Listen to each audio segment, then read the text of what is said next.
Здравейте, приятели, на нещо видео ще ви покажем какво ядеме. Покажи какво ядеш, бе. Сега бе, чакай. Се яде такова хляб с Шарена сол и с сирене. сирене. Аз ще имам преники с шарен сол и с маргарин май. Пърненки яде. Пърненки ядам. С масло. Много хубаво, бе. Това е хубаво. Не, Ама е люто.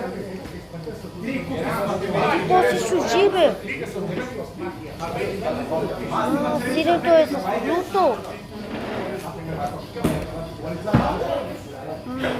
Мисля, че това е бъркук.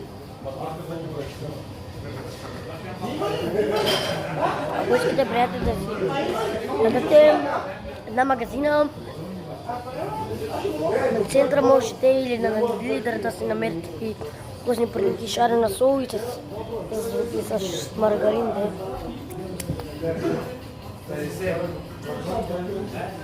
Ходим до ресторанта, ще ми играе карти, не комар, защото няма комарки. Вкусно. Гадно. Нека да си направи ти сандвич.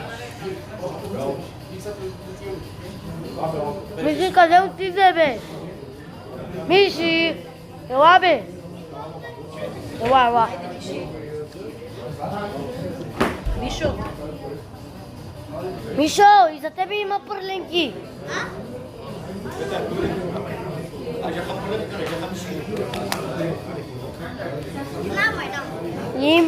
И Миши има пърленки, кажи. И аз имам пърленки. Ето вижте какви вкусни. Ето ми хора, пърленките. Не искам.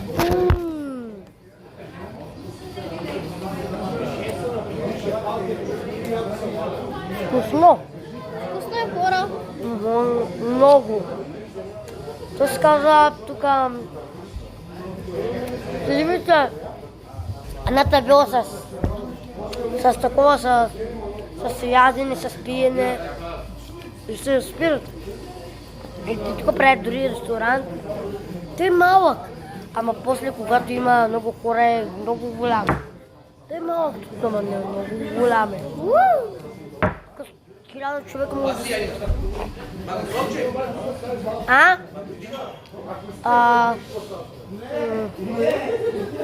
Искам... Нищо не искам. Искам вода.